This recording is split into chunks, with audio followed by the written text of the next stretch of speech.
Hi, welcome back to part 2 where I'll be sharing with you some of the tips that help me improve my ability to memorize things, to retain new information, and how to make all this a little bit easier for myself. So as I told you before, I have lots of tips to share, so I have written them on flashcards so I don't forget anything. And the very first one is why. You need to have a big why. Why is it important for you to learn this again, to be able to focus on reading? Why is it important for you to get that certificate, that diploma, whatever it is? Why is it important to you to be able to read through novels again? Now, I shared with you that in the past people told me that I don't have the ability to study, and I had this voice and I prove you wrong. And while this attitude can generate a lot of energy for you, and it sure did for me, you need something a bit deeper, a deeper why that keeps you going through those difficult times, because it is a struggle to get back on track and be able to learn again and be able to focus through a whole paragraph. Like I said, that was initially impossible for me.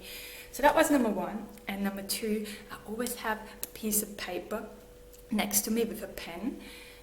And every time that I have a recurring thought coming up, or whether this is a thought what I need to get from the shops, whether this is something that I need to tell my friend, anything that comes up that does not have anything to do with my study right now, what I want to focus on, I write down on this piece of paper, and I tell myself, I will attend to this later. Okay, it's not right now. And I know this sounds like impossible, and it was a struggle for me too.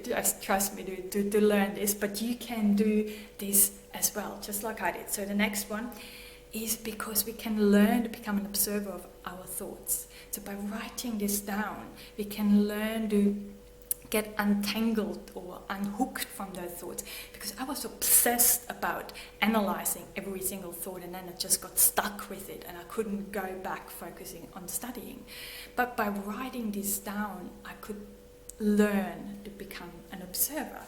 And I also used a timer, because I was a daydreamer and I dissociate. So in my rough times, I can lose 6 hours, I can lose a whole day in a dissociative state, where you definitely can't take anything new in. I don't even know what or where my brain goes in that time.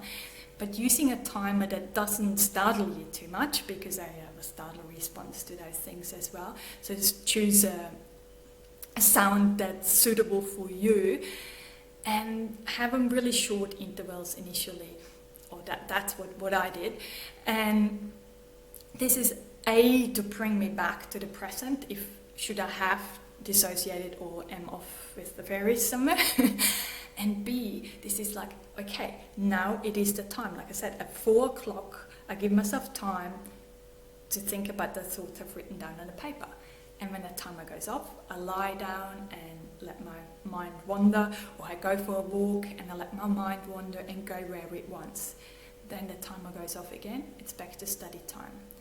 It took me a long time, but it was well worth developing that discipline that I am back in control, okay? Those thoughts cannot just come up whenever they want and take over my whole life. And eventually, especially with the help of the timers, I learned that, now it's time, everything can come up, now it's back to study time.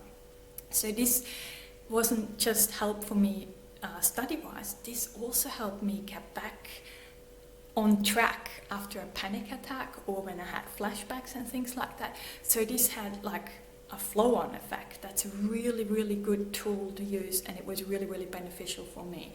So saying this, I know some of the things that I'll share with you might not work for you at all, and others might. So I want you to be really curious about exploring new ways of being able to learn, exploring new things, and be open to them.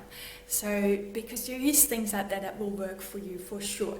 Another one is, like in textbooks, there will be activities that come with it, like on the CD form some have, others have links that you can go online and check out their websites, and they have like whole activities, like videos and things you can participate in, and it's more of a hands-on thing, and I find it just so much easier.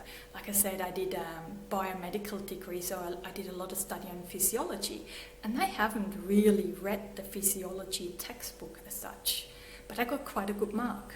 And the only reason is because I did all those activities, being active and things like that. That really worked for me. I'm a visual learner.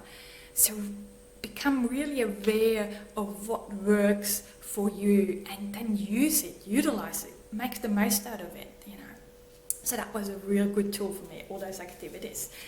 So, I already mentioned be curious about finding out new things.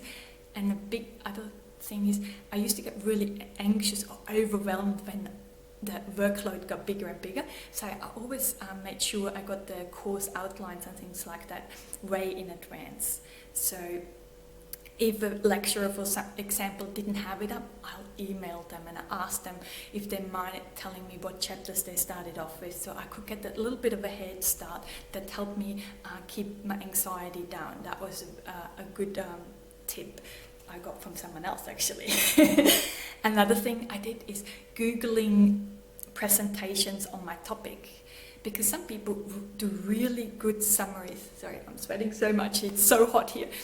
They do really good summaries, and I use their key terms, or I can use their mind maps they offer on their presentations, and just having different pictures with it sometimes really helps the study thing as well. So mind maps, like I said, it helps you get the big picture stuff, you know, instead of focusing on the little details. And then I got really frustrated about not being able to memorize the little details, but it's actually the big stuff that's the important thing. And the mind maps really help you. And then the little stuff just becomes easier to remember because you group it in with other things. Then I also use the libraries, because they have lots of other textbooks on the same topic, and each one uses different diagrams, they use different pictures, they have different color schemes that might be more appealing to you. So then use all those resources to your advantage, definitely. Another one that was really difficult for me initially was study groups. But as I was going to the class, I could kind of realize, okay, those people I might be able to hang out with, I might feel comfortable with, and then you realize that by talking to 2 or 3 people about the topic, you actually learn a lot as well. And once you actually open up that you struggle with something, they will actually tell you they struggle with things as well. Might not be the same topic, but everyone has difficulties learning, and it's just a universal thing. And once we open up and we're not scared about it, it's so much easier in getting help from others, accepting help from others, and you might be able to help others as well. So it's all flowing. And these days, most of the lectures are recorded anyway, but initially I actually asked if I can record the lecture, because if there's lots of people around me, all those noises and smells, it's so hard to focus for me, you know. And I remember one lecturer said once that it's natural for people, you know, they're present and tuned in for 20 minutes, then they tune out, then they're present again for another 20 minutes. That's just a natural thing. No one can focus for 2 hours. So I didn't tell him at the time that for me it was kind of the opposite. I was tuned out for 20 minutes, then I come back in. It's like, oh my gosh, I don't know what he's talking about. Go back out.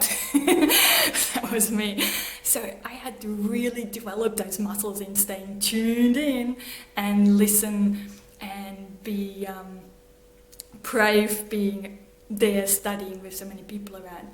But to overcome this, so I could learn at home as well. I had the recordings to listen as well, or the podcast some of the teachers put up. So, and you'll find that most experienced lecturers or teachers who've been doing it for years, they are really happy for you to record it. It's generally the more inexperienced that aren't really that comfortable with you recording, but then you'll find other ways of getting around this as well.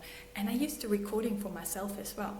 I actually read out chapters and recorded them, and then I could listen to them while I was walking, so I could hear my own voice telling me things. There was something else you could explore. It might work for you or it might not, like I said.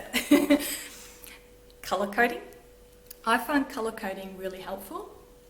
As I said, I am very visual, so I give you another physiology example, that anything that had to do with the heart or blood vessels, I put on red paper. Anything to do with muscles, I put on blue paper.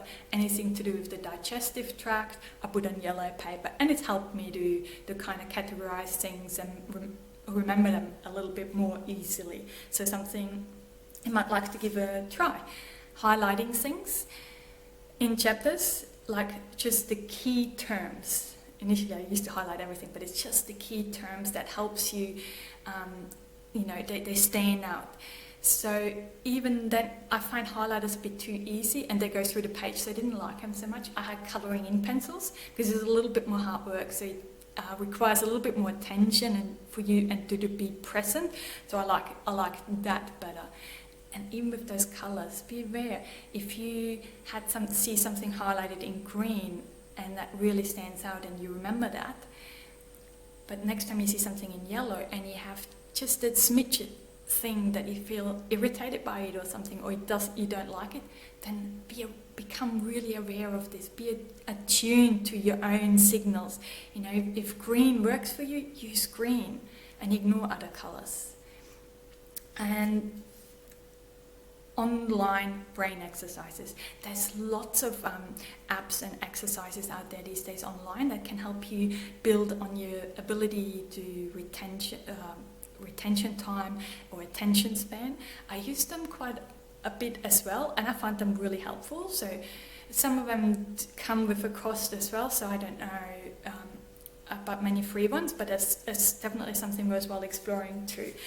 So really, I want you to be really, really curious, open, be playful and creative about it. Try things out, be open. Like I said, if I can, so can you. You might not want to do a doctorate in immunology, but whatever it is you're really interested in, what your dream is, you can get there too. So I'll see you in part 3 on the study endurance. Bye.